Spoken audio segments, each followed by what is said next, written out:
Just a quick 30 seconds or so, maybe a minute, on how to edit your flows that are created within the context of Power Virtual Agent. Now, you can click this link here to view the flow details. That's one way to go and edit your flows, and you'll be able to get the edit, delete, etc., create copies.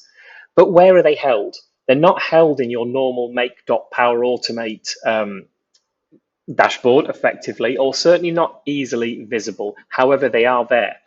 So what you need to look for is this down here is effectively what's happened is a solution has been used in your environment, or solution has been created in your environment, and your flows have been put into that solution. Really, what that's doing is it's attaching these capabilities, these features to teams for you.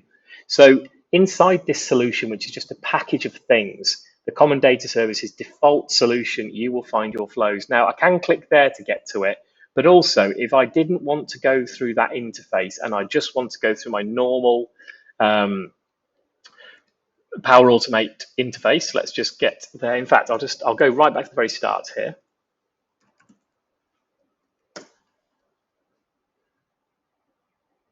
So I'm tottering along. I've decided, oh, you know, that flow that I want to reuse in loads of chatbots, it was a bit wrong. So I go down to solutions here.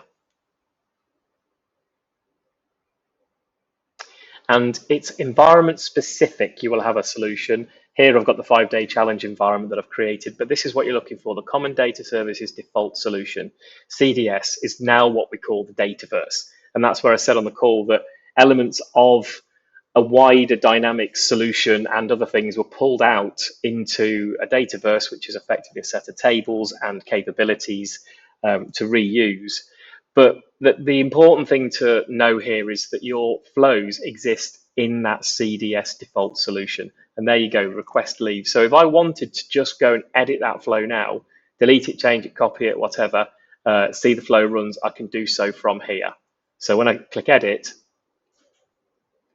this is my version of the flow. And I can do what I like. And next time I run that from within the context of Power Virtual Agent, I'll pick up those changes. I hope that's helpful. It's just one of those tips that if you're ever hunting around and don't want to go through Teams, then it's another way in.